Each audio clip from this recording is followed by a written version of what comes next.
इंसाफ को इंसाफ दो के उन्वान से आज का ये सेमिनार, जिसमें पाकिस्तान भर से मरकज़ी कायदीन यहाँ पे तशरीफ़ फरमा है। मैं शादाब जाफरी साहब, चौधरी इश्तियाक ए साहब, शहरयार आफरीदी साहब, अपनी बहन शानदाना गुलजार साहबा, जिसको मैंने 2 दफ़ा टीवी में सुना, बहुत अच्छी बोलती हैं,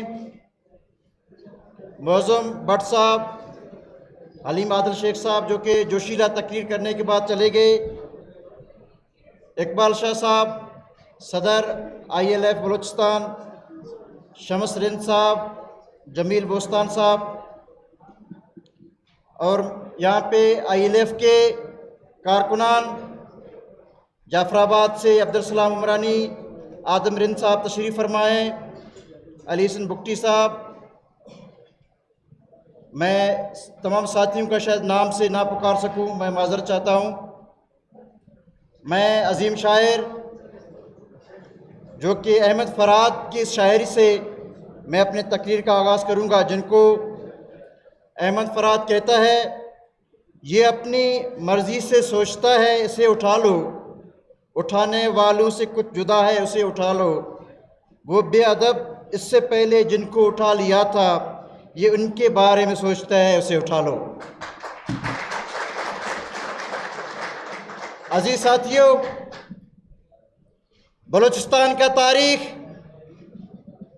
बलूचिस्तान की सरज़मीन, जिन्होंने हमेशा हर उस आमर, हर उस डिक्टेटर, जिन्होंने आइन की पामाली की, जिन्होंने मार्शल लॉ लगाया, ये बलूचिस्तान की तारीख़ है।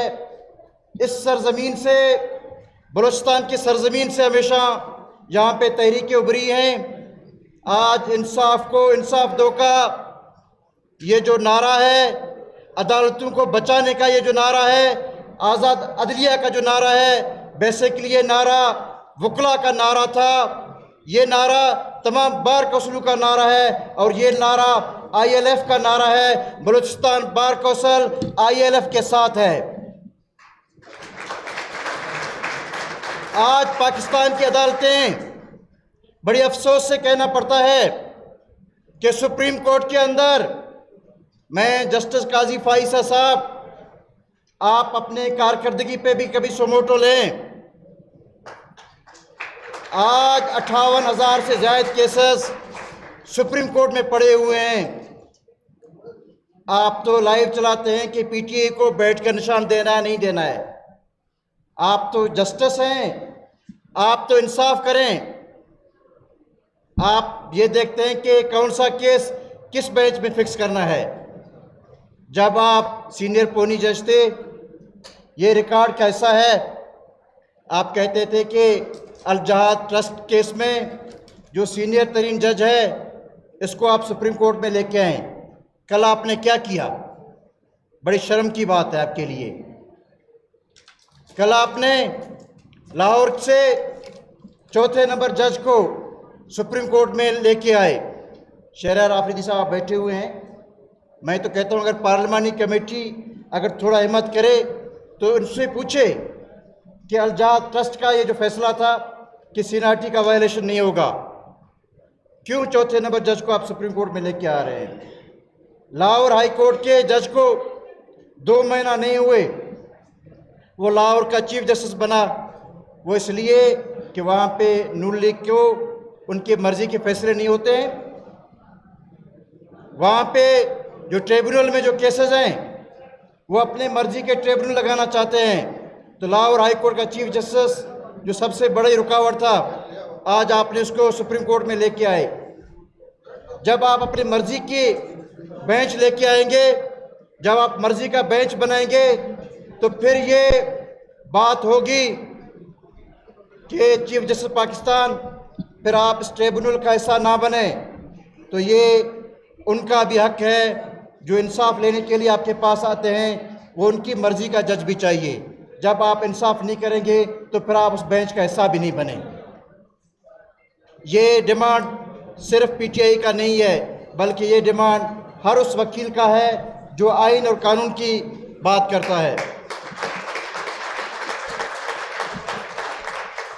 आपने वकला के अंदर चौधरी इश्तियाक खान बैठे हुए हैं। जब एशिया का सबसे बड़े बार के सदर, जब लाहौर बार हाई कोर्ट बार के इलेक्शन हो रहे थे, तो वहाँ के इस्टेब्लिशमेंट, सुप्रीम कोर्ट और हाई कोर्ट सब चाहते थे कि Ishtiyaq Khan Lahore high court bar का सदर ना बने। आप सुप्रीम कोर्ट के इलेक्शन में मुदाखलत करते हैं, आप वकीलों के इलेक्शन में मुदाखलत करते हैं। जनरल इलेक्शन में आप फार्म 45 की जगह पे फार्म 47 वाला इलेक्शन लाते हैं। आप लोगों के मैंडेट चोरी करते हैं।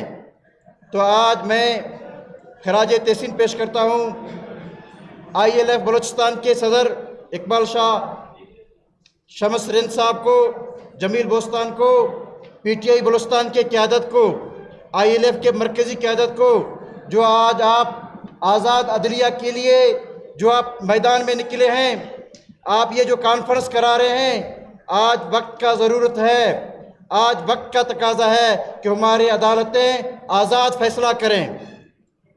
आप किसी की तरफ ना देखें। मुझे सियासी पार्टी के एक कायद का वो बात आज भी याद है कि उसने बहुत खूब कहा कि अवाम की नज़रें अदलिया पर हैं और अदलिया की नज़रें पिंडी पर हैं। ऐसी अदालतों को कोई नहीं मानता। आप आज़ादाना फैसला करें, ज़रूरतमंदाना फैसला करें। आज पाकिस्तान का जो हमारा अदालती निज़ाम है 140वें नंबर पे क्यों है? वो इसलिए है कि आप बर वक्त फैसला करने से कासर हैं। आज मुल्क में लाखों की तादाद में केसेस पेंडिंग हैं। आज सुप्रीम कोर्ट में 60,000 के करीब केसेस भी पेंडिंग हैं, लेकिन चीफ जस्टिस काजी फाइज साहब बज़द है, वो सियासी केसेस पे अपना टाइम ज़ाया करता है। लेकिन जो 24 साल, 25 साल, 30 साल से वो कैदी जो अपना सज़ा पूरा करके निकलता है, तब तक उसका फैसला वहाँ पे सुप्रीम कोर्ट में केस नहीं लगता। तो हमें इस बात पे भी सोमोटो लेना चाहिए था। बड़ी बदकिस्मती से 9 मई वाक़या के बाद और इससे पहले पाकिस्तान की तारीख में जो कदावर शख्सियत थे, आपने बादशाह खान को गद्दार डिक्लेयर किया। आपने कहा वली खान गद्दार। गौसबख्श बिजंजो के जेब से 100 रुपया का नोट निकला था, उसमें लिखा था कि 1 यूनिट तोड़ो, उस पर भी गद्दारी का मुकदमा चला। आज नवाब बुख्ती गद्दार के बाद आज इमरान खान भी गद्दार। गद्दार शेख मुजीब को तो आपने बाहर निकाल दिया। कहता है शेख मुजीब का नाम आप क्यों लेते हो? भाई शेख मुजीब की मैंडेट को आपने चोरी की थी। बंगालियों के मैंडेट को किसने चोरी किया था? जब आप बांग्लादेश के मैंडेट को चोरी करोगे, जब आप PTI के मैंडेट को चोरी करोगे, जब आप बलूचिस्तान के नेशनलिस्ट पार्टी के मैंडेट को चोरी करोगे, मनपसंद रिजल्ट आओगे, तो ये नारा ज़रूर उभरेगा। अब आप गद्दारी के सर्टिफिकेट तकसीम करने वाले आप नहीं होंगे। मैं खराज तहसीन पेश करता हूँ उस जजेस को जिन्होंने PCO के तहत हलफ नहीं उठाया। मैं खराज तहसीन पेश करता हूँ जजेस को जिन्होंने आइन और इंसाफ पर फैसला किया। मैं खराज तहसीन पेश करता हूँ उस वकला को जो आइन की बालादस्ती के लिए, कानून की हुक्मरानी के लिए और आज़ाद अदलिया के लिए अपनी जानों का कुर्बानी दी। 8 अगस्त में हमारे ऊपर ये जो बम गिराया गया था वो क्यों था? शहीद बाबा मोहम्मद जैसे साथी हमसे जुदा हुए। बलूचिस्तान में ये जो बम गिराया गया था कि बलूचिस्तान के हमेशा इस वकला तहरीक यहाँ से उभरी थी। आइन और कानून की बालादस्ती की बात होती थी, आज़ाद अदलिया की बात होती थी। अगर आज हमारी अदालतें आज़ाद नहीं हैं तो आप वकील बैठे हुए हैं। मैं पॉलिटिकल पार्टी से कहता हूँ कि शहर आफरीदी साहब कि पार्लिमानी कमेटी को स्ट्रेंथन बनाओ। ये जो जजेस अपने चैम्बर फेलो को एलिवेशन करते हैं, अपने रिश्तेदारों को जज बनाते हैं, अपने मनपसंदों को जज बनाते हैं, फिर इनसे मनपसंद फैसले लेते हैं, ये हमारा अदालती निज़ाम बर्बाद होगा।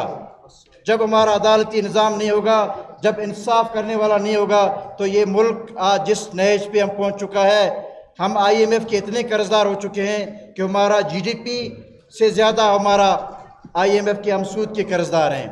तो तमाम पॉलिटिकल पार्टीज़ को, तमाम सियासी जमायतों को मैं ये अब आज एक बार फिर ये कहूँगा कि जमहूरी पसंद सियासी पार्टियों को आइन की बालादस्ती के लिए, अदलिया की आज़ादी के लिए, और ये जो सिस्टम है जमहूरियत को जो डीरेल किया जा रहा है, जो जमहूरियत को जानबूझ के जो ख़तरा है जमहूरियत की बहाली के लिए, तमाम पॉलिटिकल पार्टीज़ को एक डायलॉग पे आना होगा।